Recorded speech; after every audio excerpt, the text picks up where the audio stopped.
ഈശോമിശിഹായിക്ക് സ്തുതിയായിരിക്കട്ടെ.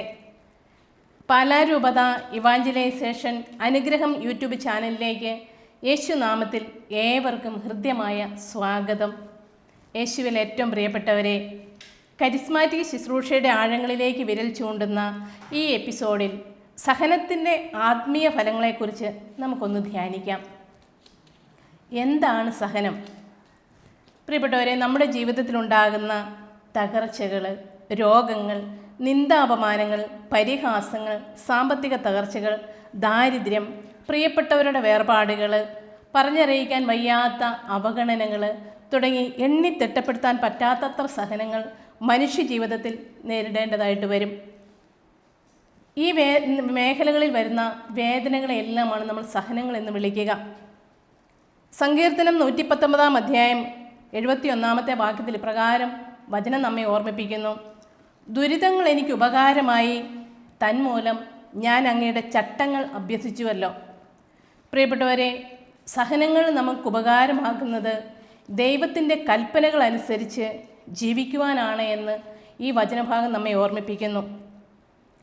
എന്തിനാണ് സഹനം? ക്രിസ്തീയ ജീവിതത്തിൽ സഹനങ്ങൾക്ക് വളരെ പ്രാധാന്യമുണ്ട്. വിശുദ്ധ മത്തായിയുടെ സുവിശേഷം 10 അധ്യായം 38 വാക്യത്തിൽ ഇപ്രകാരം പറയുന്നു: സ്വന്തം കുരിശെടുത്ത് എന്നെ അനുഗമിക്കാത്തവൻ എനിക്ക് യോഗ്യനല്ല.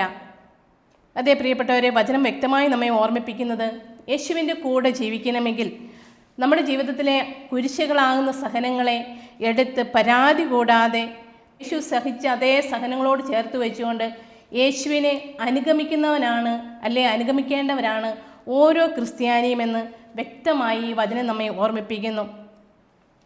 പൗലോസ്ലീഹ ഫിലിപ്പിയർക്ക് എഴുതിയ ലേഖനത്തിൽ അതിൻ്റെ 1 അധ്യായം 29 വാക്യത്തിൽ ഇപ്രകാരം നമ്മെ ഓർമ്മിപ്പിക്കുന്നുണ്ട്: ക്രിസ്തുവിൽ വിശ്വസിക്കാൻ വേണ്ടി മാത്രമല്ല, അവനു വേണ്ടി സഹിക്കാൻ കൂടിയുള്ള അനുഗ്രഹം നിങ്ങൾക്ക് അവനെ പ്രതി ലഭിച്ചിരിക്കുന്നു. പ്രിയപ്പെട്ടവരെ, ഇവിടെ വചനം നമ്മെ ഓർമ്മിപ്പിക്കുന്നത് സഹനം ഒരു അനുഗ്രഹമാണ് എന്ന് വ്യക്തമായി പറയുന്നു. സഹനം ഒരനുഗ്രഹമാക്കി മാറ്റണമെങ്കിൽ സഹനം പിറുപിറുപ്പ് കൂടാതെ യേശുവിനോടുള്ള സ്നേഹത്തെ പ്രതി സഹിക്കണമെന്ന് നമ്മളെ വ്യക്തമായി ഇവിടെ ഓർമ്മിപ്പിക്കുന്നു. പിന്നെ ഹെബ്രായർക്ക് എഴുതിയ ലേഖനം 2 അധ്യായം 10 വാക്യത്തിൽ ഇപ്രകാരം പറയുന്നു: ആർക്കു വേണ്ടിയും ആര് മൂലവും എല്ലാം നിലനിൽക്കുന്നുവോ, ആര് അനേകം പുത്രന്മാരെ മഹത്വത്തിലേക്ക് നയിക്കുന്നുവോ, ആ രക്ഷയുടെ കർത്താവിനെ അവിടുന്ന് സഹനം വഴി പരിപൂർണനാക്കുക തീർത്തും ഉചിതമായിരുന്നു. പ്രിയപ്പെട്ടവരെ, ഈ സഹനത്തിൻ്റെ വിളി മഹത്വത്തിലേക്കുള്ള വിളിയാണെന്നും സഹനത്തിലൂടെയാണ് സകലതും പൂർത്തീകരിക്കപ്പെടുന്നതെന്നും ഹെബ്രായർക്ക് എഴുതിയ ലേഖനത്തിൽ പൗലോസ്ലീഹ നമ്മളെ ഓർമ്മിപ്പിക്കുകയാണ്. പ്രിയപ്പെട്ടവരെ, സഹനം നമ്മുടെ വേദനകളാകുന്ന കുരിശുകൾ സഹനമാക്കി മാറ്റുന്ന ആ രക്ഷാകര കർമ്മത്തോട്, യേശുവിൻ്റെ പീഡാസഹനത്തോട് ചേർത്ത് വെച്ച് നമ്മൾ സഹിക്കുമ്പോഴാണ് സഹനങ്ങളെല്ലാം അനുഗ്രഹങ്ങളാക്കി മാറ്റാൻ നമുക്ക് പറ്റുക. പ്രിയപ്പെട്ടവരെ, കരിസ്മാറ്റിക് ശുശ്രൂഷ മേഖലയിലേക്ക് ഒന്ന് തിരിഞ്ഞു നോക്കിയാൽ ഏറ്റവും കൂടുതൽ സഹനങ്ങളുള്ള ഒരു ശുശ്രൂഷ മേഖലയാണ് കരിസ്മാറ്റിക് ശുശ്രൂഷ മേഖല. കാരണം ഇത് പരിശുദ്ധാത്മാവിൻ്റെ പ്രവൃത്തി പ്രകടമാകുന്ന ശുശ്രൂഷയാണ്. ആത്മാവിൻ്റെ ഇംഗിതമനുസരിച്ച് ദൈവാത്മാവിൻ്റെ സ്വരം മനസ്സിലാക്കി ശുശ്രൂഷ ചെയ്യേണ്ട മേഖലയാണ് കരിസ്മാറ്റിക്. എല്ലാ ശുശ്രൂഷ മേഖല എങ്ങനെയാണെങ്കിൽ പോലും പരിശുദ്ധാത്മാവ് നയിക്കുന്ന ഈ കരിസ്മാറ്റിക് ശുശ്രൂഷയിൽ ദൈവാത്മാവിൻ്റെ സ്വരം വ്യക്തമായി മനസ്സിലാക്കി മുന്നേറേണ്ട ഒരു ശുശ്രൂഷ മേഖലയാണ്. ഈ ശുശ്രൂഷ ദൈവഹിതപ്രകാരം മുന്നേറിയില്ല എങ്കിലാണെങ്കിൽ പരിശുദ്ധാത്മാവിൻ്റെ വലിയ സ്വരം മനസ്സിലാക്കാതെ പോകുമ്പോഴാണ് നമ്മുടെ ശുശ്രൂഷകരും തകർന്നു പോകുന്നത്. വീണടിഞ്ഞു പോകുന്നതിൻ്റെ കാരണം ദൈവാത്മാവിൻ്റെ സ്വരം മനസ്സിലാക്കാതെ ശുശ്രൂഷ ചെയ്യുന്നത് കൊണ്ടാണ്. പ്രിയപ്പെട്ടവരെ, നമ്മുടെ സഹനങ്ങൾ കൊണ്ട് എന്താണ് സഹനമെന്നും എന്തിനാണ് സഹനമെന്നും ഈ സഹനം കൊണ്ടുള്ള നേട്ടം എന്താണെന്ന് നമ്മൾ ചിന്തിക്കുമ്പോൾ ആത്മീയ ജീവിതത്തിൽ സഹനം കൊണ്ടുള്ള നേട്ടം എന്താണ് എന്ന് നമ്മൾ ധ്യാനിച്ചാൽ വിശുദ്ധ മർക്കോസിൻ്റെ സുവിശേഷം 13 അധ്യായം 13 വാക്യത്തിൽ ഇപ്രകാരം നമ്മോട് പറഞ്ഞു വയ്ക്കുന്നുണ്ട്: അവസാനം വരെ സഹിച്ചു നിൽക്കുന്നവൻ രക്ഷ പ്രാപിക്കും. അതേ പ്രിയപ്പെട്ടവരെ, രക്ഷയുടെ അടയാളമാണ് സഹനമെന്ന് വചനം നമ്മെ വ്യക്തമായി ഓർമ്മിപ്പിക്കുന്നു. നാം എന്തിനു വേണ്ടിയാണ് സഹിക്കുന്നത്? സഹനം രക്ഷയുടെ അടയാളമാണെങ്കിൽ നാം എന്തിനു വേണ്ടിയാണ് സഹിക്കേണ്ടത്? വീണ്ടും പറയുന്നു, നിത്യജീവന് വേണ്ടിയാണ് നാം സഹിക്കേണ്ടത്.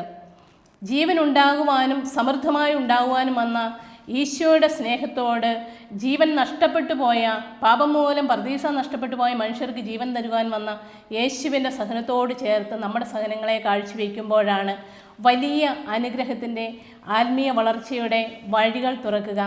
പ്രിയപ്പെട്ടവരെ, നിത്യജീവന് വേണ്ടി നാം സഹിക്കുമ്പോൾ നമുക്ക് കിട്ടുന്ന ഏറ്റവും വലിയ ആനന്ദം നിത്യതയിൽ നിത്യപിതാവിനോടൊപ്പം ആയിരിക്കാൻ സാധിക്കുന്നു എന്നുള്ളതാണ്. അതെ, വേദന അറിയാത്തവൻ്റെ അടുത്ത് ചെന്ന് വേദനയെക്കുറിച്ച് പറഞ്ഞാൽ ആർക്കും മനസ്സിലാകില്ല. എന്നാൽ നമുക്ക് വേണ്ടി ഒരു പാപവും ചെയ്യാതെ സകല പാപങ്ങളും നമ്മുടെ ശരീരത്തിന് വേണ്ടി, നമ്മുടെ ആത്മാക്കളുടെ രക്ഷയ്ക്ക് വേണ്ടി ഏറ്റെടുത്ത വേദന സഹിച്ചവൻ്റെ അടുത്ത് ചെന്ന് നമ്മുടെ വേദനകളും സഹനങ്ങളും നമ്മൾ പങ്കുവയ്ക്കുമ്പോൾ പ്രിയപ്പെട്ടവരെ, സ്വർഗം സ്വന്തമാക്കുവാൻ തക്കവണ്ണം ജീവനും ജീവിതവും ആത്മാവും തന്ന രക്ഷകനായ യേശു ക്രിസ്തു നമുക്ക് രക്ഷയായി സന്തോഷമായി സമാധാനമായി കൂടെയുണ്ട്.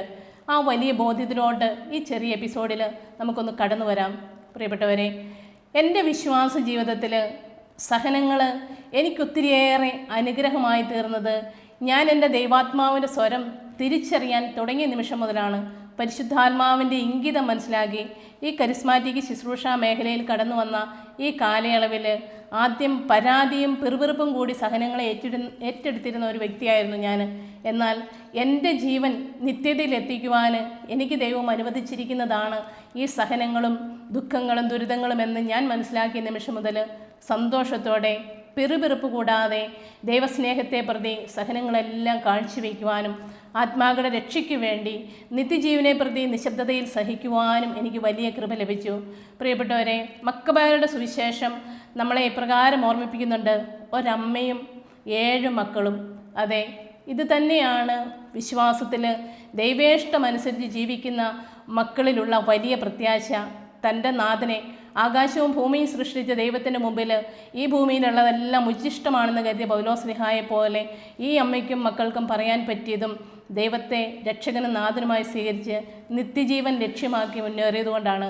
അതെ പ്രിയപ്പെട്ടവരെ, സഹനം എപ്പോഴും ഒരു അനുഗ്രഹമാണ്.